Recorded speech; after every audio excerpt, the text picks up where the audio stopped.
in three. Going for the St. Louis now. Oh no! Son of a bitch. You get your two? Yeah.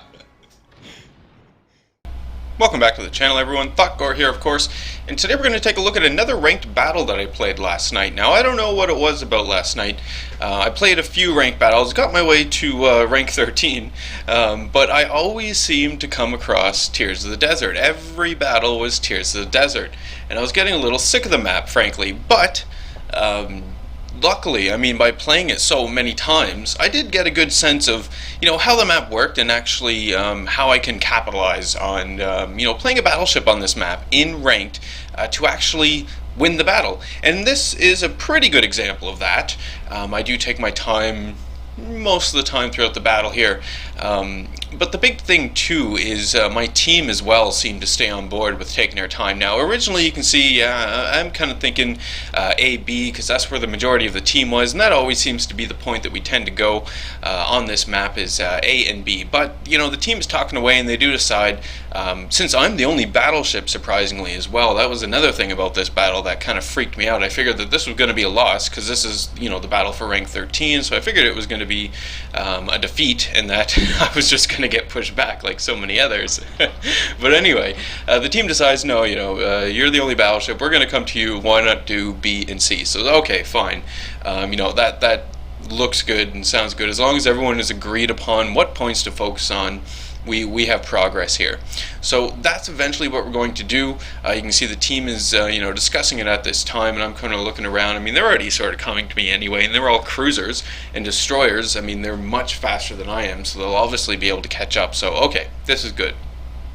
Now on the enemy team, we have two enemy battleships. So I was a little concerned about this, being the only battleship. Obviously, I'm going to be the center of attention, most likely for their battleships, right at the beginning of the battle here, and of sort of like the initial contact, if assuming that the enemy does come B and C. At this point, we have no idea, but again, feeling pretty good now, better than I did before the battle actually started, because I do actually have the team with me, and we're all sort of decided B and C is where we're going to go. Now, taking our time on Tears of the Desert. So there's cover on either side of the caps, right? But there's no actual cover in the caps where the caps are, so it's very risky to actually push in here and take one of these caps, especially if, enemy ships do control the center of the map. So that's something that, you really do need to keep in mind, and especially like a lone battleship pushing forward, it's not going to accomplish anything at all, so need to keep this in mind. So immediately we can see enemy ships, right? We have two cruisers and a battleship, so we know that the enemies are actually going to be up here at C, so immediately becomes, do we really even want to stay up here at C, right? I'm willing to stay and willing to slug it out just to see what we can do and what we can get accomplished, because two cruisers and a battleship, I might be able to do some decent damage to this enemy Nagato over here, if I can actually manage to land some shots on him, right? Anyway, continue my turn, trying to angle myself against the enemy cruisers, because I was quite afraid, or, well, not afraid, but concerned about the enemy cruisers, because I didn't want them to start setting me on fire and keeping me on fire, right? This is really, really going to hurt, and really quickly going to drain away my life, and all the hit points that I have, and then I'm just no use to the team whatsoever, so I'm trying to keep this in mind. But you can see, too, on the minimap that I am continuing my turn. I'm basically doing a 360 around. I just didn't like the way it was unfolding up here. You can see the enemy team did split up, right? The rest of them are down there in the south. They took A. My destroyers, luckily, are at B, taking B, so it doesn't look like, I'm going to be able to cruise to the south and see what's going on down there, although I want to. Maybe I'm going to stay up here and duke it out with the enemy ships that we have up here, but it all depends on my cruiser support as well, right? We can see my Miyoko right there. The Miyoko is taking a big beating, so no, we're going to have to continue to the south most likely, at least until I start meeting up with the two cruisers that are right in front of me. We can't see them on the screen, but on the minimap they are right in front of me. So if I can meet up with these guys, we can start doing some damage, then we can kind of put up some sort of resistance here, maybe at the middle of the map. So I've got the enemy York in my sights. I'm just turning my guns here that are loaded so I can get a shot off with the York, and there we go, shots are away, and hopefully those will land and do a bit of damage. The York does have weakish armor, right? 3,700 damage on that. Was that not too bad, but no citadels, right? My guns right now, I'm not firing full salvos because I was cascading fire a while ago, and just when I was turning, I only have the bow and the bow and the stern guns, alternating here. I did get about 4,100 damage on the Nagato in the background, so that's pretty great. We do have an enemy cruiser here that's pretty much in front of me, the Cleveland there, but the Cleveland is almost dead. I wasn't going to waste a shot on the Cleveland, so I put 2 more shots into the enemy York, and once my stern guns reload, I'm going to switch back over to the enemy Nagato. I'm kind of splitting my fire, and I know it's not that great of a thing to do, but I really want to just spread out some damage here across these enemy ships and help out my allied cruisers who are around me, right? Because ultimately the allied cruisers are going to be setting fires, which is going to be doing damage over time slowly, and then if I can add to that every now and then with a bit of damage here and there from my guns, I figured that would be pretty good. So we did manage to take out the Cleveland, so that's great. The enemy Nagato is still going to be an issue here. You can see the enemy Nagato is going fairly slow, so I can pretty much aim for the bow, and then I know that those shots are going to go in and do a decent amount of damage, and there they go, about 10,000 damage, so that's not too bad at all. The enemy York is kind of in a retreat, maybe is also grouping up with his allied battleship there, but at least it's now 2 versus 4 ships up here for the sea point. So if we can keep this up and just keep up the pressure, taking our time, right? I'm not pushing beyond the cover that I have at this point in time. I'm going to let the enemies stay in the open and let us fire in using the cover, right? But taking my time, killing these guys with the team, and then once they're gone, we can then move in and take C, assuming that the current situation holds, because anything can happen, because we do know that the enemy split, right? And there were quite a few enemies down there in the south. Even as I'm saying that, one of the enemy cruisers down there in the south just popped up, so we need to keep these guys in mind. If they do decide to swing up and start taking B, we might have to reconsider the assault here on A.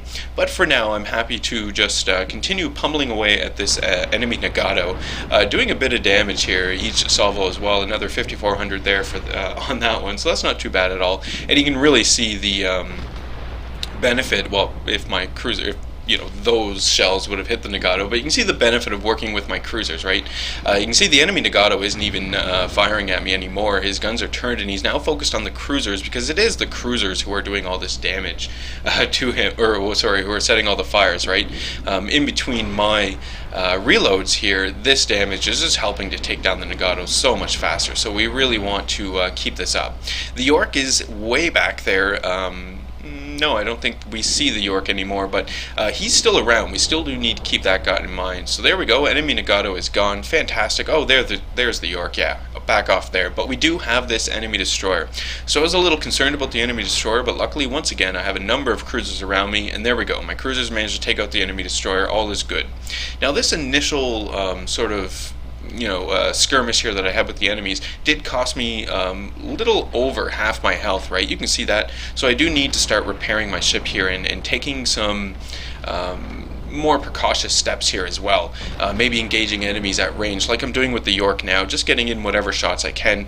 I think that was about 4,200 damage there, so that's not too bad. A few more shots go in, but they were misses. Coming into the center of the map, because you can see my destroyers actually, notice the situation up there at A, that we cleared out the enemies at A, so now they're pushing in and capping A, so fantastic. I'm a very slow battleship, right, so I don't need to go anywhere that would be inefficient use of my time, so I'm going to push into the center of the map now. So now is a great time, I thought anyway, to get this done. And on Tears of the Desert, you really need to judge, when are you actually going to be pushing into the center open area. Unless you're in a destroyer, destroyers, right, get the advantage of their stealth and whatnot, so it's a little different for them, but definitely for cruisers and battleships, it's, a pretty risky call to do right at the beginning. You really want to wait and let the sort of match develop a little before you actually get in here.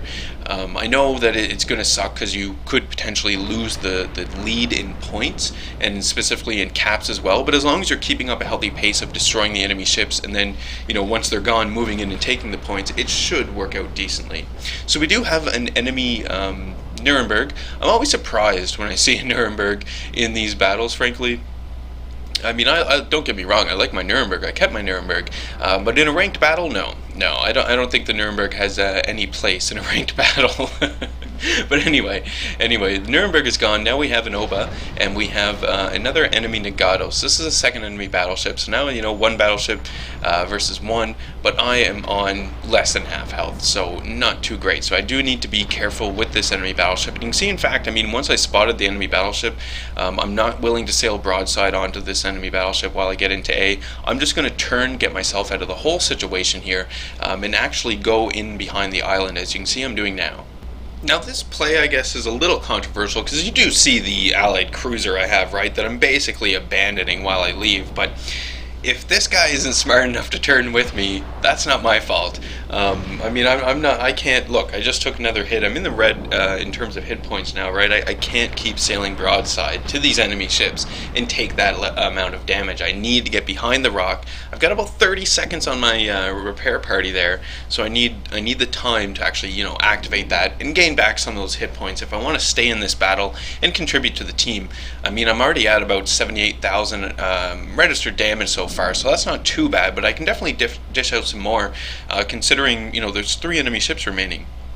Everything is looking good, though, at this point in time. I was pretty surprised at the way that the battle turned out, frankly, at this point in time, because I was so sure that with only one battleship on my team that I was definitely going to die right away, or, that my team wasn't actually going to prevail here, but pretty surprised at this point. So we still do have the enemy York off in the distance, so obviously I'm just going to turn my ship around and try to get some shots off at the York. You can see as well that I didn't continue to the south towards A. The whole main thing to keep in mind here is, ranked battle, you want the victory. You don't want to take too many chances with that victory, and it's 3 points. We have 2 of the 3 points. We have a ship lead right now. I'm not going to push it, right? I did use my repair party and I've gained back my hit points, but if I can just, focus on this York here, well, the York's moving out of position now, but if I can just get myself into a better position behind some cover here to take some shots off the enemies, I will be much better off. And you can see that that's exactly what I'm able to do here with the enemy Nagato now as well. Granted, again, the enemy Nagato is definitely focused on cruisers and not myself being the only battleship, but still, I'm able to get some pretty decent shots in on the enemy Nagato and rack up some damage and help out my cruisers with the fire that they're setting. So there we go, there's a bit more damage, and I earned myself a high caliber for that one, so that's not too bad at all.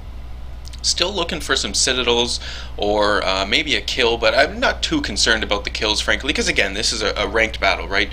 More into it for the teamwork here and how the actual battle develops, and hopefully it's going to be a victory as well than I am for the kills and all that other stuff.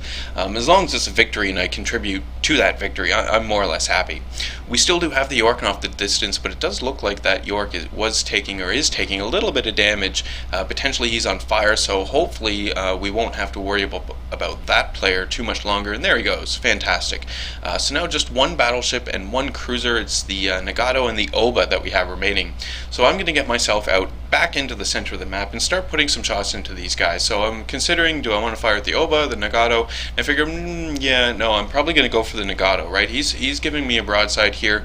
I am the battleship. I'm going to do better damage to the Nagato, because my cruisers could fire armor piercing at the Oba and, do nice citadel hits on the Oba as well. So shots are away on the Nagato. Now, it did look like the Nagato and the Oba were about to collide, and at least I think they might, but at least scrape there. But my shots go in, and yeah, I overshot the Nagato and actually ended up hitting the Oba and did a nice citadel hit on the Oba there. So fantastic. I'll take that, and it does put me over 100,000 damage for the battle here as well, so that's not too shabby at all. We still do have the Nagato in my sights. I'm almost reloaded, about 4 seconds left on that. I might be able to get one more shot here over the mountain into this Nagato and maybe hopefully even get a citadel. So those shots are away. Hopefully they'll land and do a bit of damage. Now, to the enemy's credit here, specifically the enemy battleship that we're fighting right now, that player too played one hell of a game. You can see, I believe that player and the Oba, I believe, both played one hell of a game, because both of them just got themselves some nice medals there as well. I believe it was both of them. But anyway, even though we're winning right now, you can't say that the enemy team didn't try. I mean, these guys definitely put a good effort forward here to attempt to win the game. Anyway, enemy Nagato and Oba are out behind the rock, and I figured, behind this landmass here, and I figured that it was more or less going to be over at this point. Those guys would probably stay behind that rock, or they'd continue forward, and I would catch them in the gap over there, maybe get a few last shots off at them before the battle ends. But again, kudos to the enemy team. You can see that the Oba turned around. The Oba's coming right at us. So this I thought was, not necessarily right at us. You can see he is making good use of the cover there, but I'm able to shoot over that cover a little, so I get some shots in. But, pretty surprised, and again, kudos to the enemy team. They didn't really give up, and then there we go. Nagato, as well, turned around, coming right at us, not giving up. Very nice to see. You don't see this very often. Usually in these situations, the players would just, like I say, run away, stay behind that rock, not get involved in any of this, so at least the repair bill isn't as high. So we have the enemy Oba here, and I did feel guilty about shooting at the enemy Oba, considering how little hit points he has, right? But I put a few shots into the enemy Oba. I only wanted to put 2 shots, but it turned out I put 3, and then I turned and give my last shot into the enemy Nagato here. So I do manage to finish off the Oba, so alright, at least the Oba's gone. Now we just have to focus on this Nagato. So basically I just need to wait, the 15 seconds here for my reload, and then I should be good to go and take out this Nagato. Now Nagato's on fire, so it's pretty close. Anyone could get it now. Nagato just put out the fire though, and I think that's what saved the Nagato and actually attributed to him not dying before my shots go in. So my shots go in, take out the Nagato. Victory is ours, and surprisingly, I did actually manage to rank up in that battle. Couldn't believe it. I actually did play a little more ranked battle today, and have since lost this. Just went back to 14. So yeah. Update on the Hindenburg though. I've been playing the ranked battles too, because you can see I'm getting a lot of money for these, right? 120,000 damage in that battle, so that wasn't too bad at all. But anyway, purchasing the modules for the Hindenburg, so shortly, hopefully sometime this week, we'll actually get the maiden voyage of the hip prop. Looking forward to that. But anyway, battle is over. Did a bunch of damage, pretty decent. But again, a lot of this was attributed to my team, right? They were really there. And kudos to the enemy team as well. I mean, they just didn't sit by and let us win. They definitely put up a fight here. So anyway, that is today's video. I do hope you guys enjoyed it. Remember to leave any comments you have for me in the video comment section below. Love reading those and responding back to them. Hit the old like button if you did like today's video. Hit subscribe if you are not a subscriber. And as always, I do hope you enjoy the rest of your day.